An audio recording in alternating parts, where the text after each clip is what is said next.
You're tuned into Seahawks Nation Update, the only spot for reigning Super Bowl champions talk. Let me hit you with a question right off the bat. Just how cold-blooded does a defending champ need to be? Because Seattle might be cooking up a move that'll have the whole league doing a double take.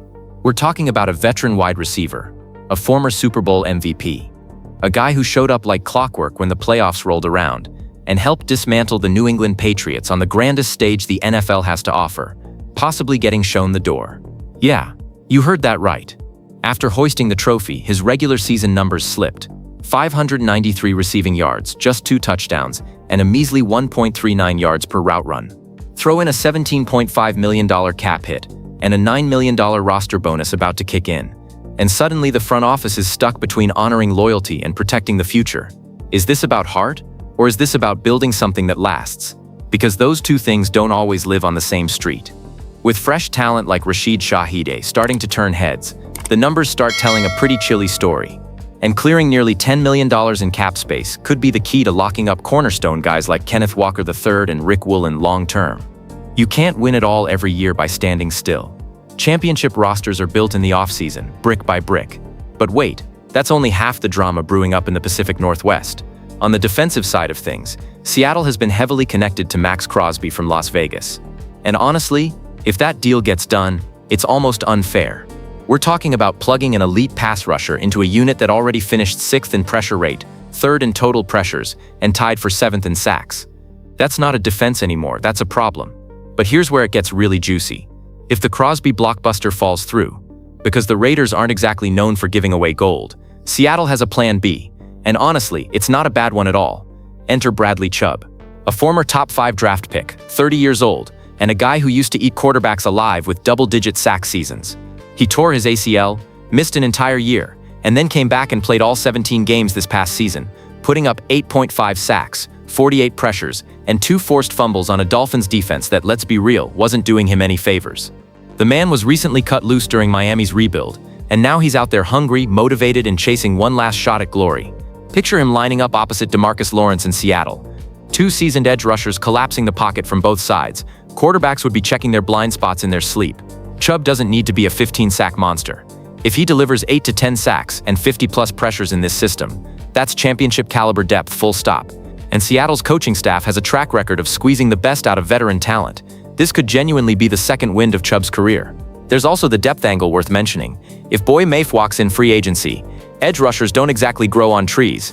You need waves of pressure in today's NFL, not a one-man show. Now back to Cooper Kupp for a second, because this one hits different emotionally. The guy helped win us a championship. He was money when it mattered most. But 593 yards and 2 touchdowns in the regular season, at 32 years old, with a $17.5 million price tag? That's a tough sell when you're trying to repeat. The NFL doesn't hand out sympathy points, it hands out Lombardi trophies, and those go to the teams willing to make uncomfortable decisions. Rashid Shaheed, coming in after the trade deadline and immediately injecting this offense with energy. Torrey Horton developing nicely. The receiver room isn't empty, it's just younger. And younger on a budget with championship upside, that's the whole game. My honest take? Letting Kupp go wouldn't be easy. It wouldn't feel good.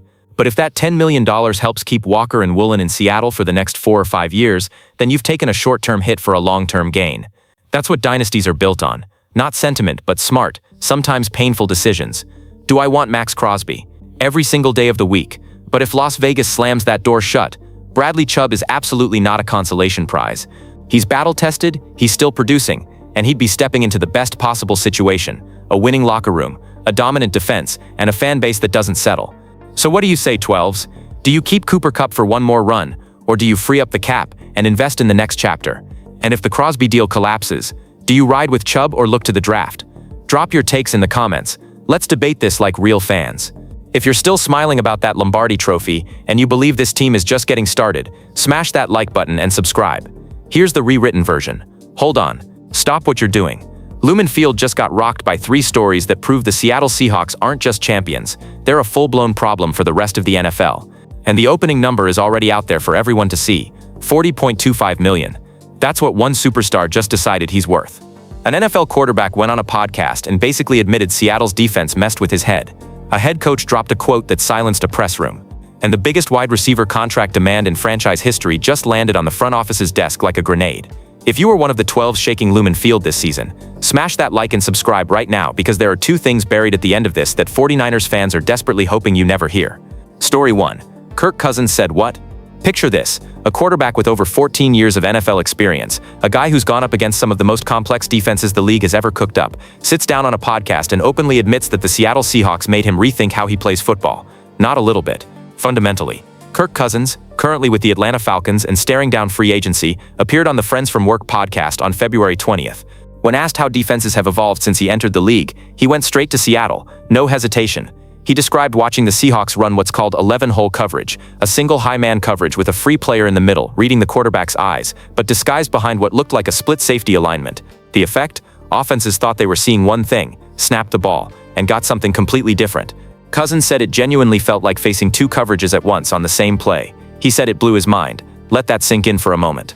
A starting NFL quarterback, one who's seen everything, publicly sat down and confessed that Seattle forced him to reconsider his entire approach to the position. That's not praise, that's a confession, and it explains exactly why this Seahawks defense was the most suffocating, most unreadable unit in the entire league this past season. Now here's the wild part, connect the dots. That defense was built alongside Aiden Durde, a guy Mike Macdonald hired in 2024 with zero play-calling experience at the coordinator level. He'd been a defensive line coach in Dallas.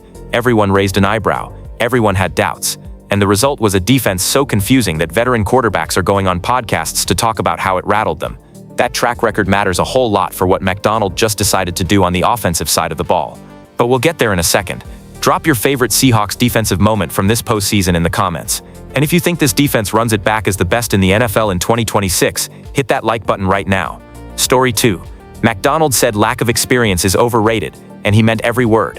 One press conference, one sentence, and just like that, the most debated quote of the entire NFL offseason was born. Mike Macdonald walked up to that podium, looked reporters dead in the eye, and said that the lack of play-calling experience in his new offensive coordinator was, in his words, a bit overrated. The room went quiet. The internet went sideways. The coordinator he was defending? Brian Fleury, officially introduced to the media on February 19th. And here's the jaw-dropper. Fleury is making one of the biggest single jumps in recent coaching history, going from tight ends coach and run game coordinator with the San Francisco 49ers directly to offensive coordinator and play caller for the reigning Super Bowl champions. He has never called a single play in an NFL game, not one. Macdonald's response to that concern? Basically, every play caller in NFL history had to call their first play sometime. Deal with it. And you know what? He's earned the right to say that. Because this is the same guy who hired Aiden Durde with zero coordinator experience and watched him help build the most dominant defense in the league. Macdonald bets on people, not resumes, and his track record backs it up. Here's the thing that makes this particular bet less of a gamble than it first appears. Fleury didn't just walk in off the street. He spent years inside Kyle Shanahan's offensive system in San Francisco, zone running schemes, moving pockets, play-action passing. That is the exact same offensive DNA that Clint Kubiak ran in Seattle. The same system that turned Kenneth Walker III into a Super Bowl MVP. The same system that made Jackson Smith-Njigba the Offensive Player of the Year. Fleury doesn't need to rebuild anything. He just needs to keep the machine humming and put his own stamp on it. But here's the pressure nobody's glossing over. Kubiak elevated Sam Darnold into a Super Bowl winning quarterback. Fleury now has to do the same job, from day one, without a single snap of play-calling experience to lean on. Does his Shanahan background give him enough of a runway to hit the ground running in Week 1? Drop your prediction in the comments. And if you trust Macdonald's instincts on this one, hit that like button. Story 3. JSN wants to be the highest paid wide receiver in NFL history, and it's hard to argue with him. 1,793 receiving yards, 119 catches on 163 targets, 10 touchdowns, AP Offensive Player of the Year, the 8th best receiving season in NFL history. He outgained Jamar Chase's personal best by nearly 90 yards. And now the man behind those numbers has told the world exactly what he thinks that's worth. Jackson Smith-Njigba, 23 years old, cooler than the other side of the pillow, just became the most expensive conversation on Seattle's entire offseason to-do list. During an appearance on WFAA with reporter Jonah Javad, JSN made his position perfectly clear. He believes he deserves to be the highest paid wide receiver in the NFL. He added that he loves the game so much he'd play it for free, but he's learning to be a businessman, and he needs that check. The number he's chasing? Jamar Chase's deal with the Bengals, $161 million total, $40.25 million per year. That's the record JSN wants to smash. Now think about what that number means for the people upstairs. Seattle still needs to re-sign Kenneth Walker III.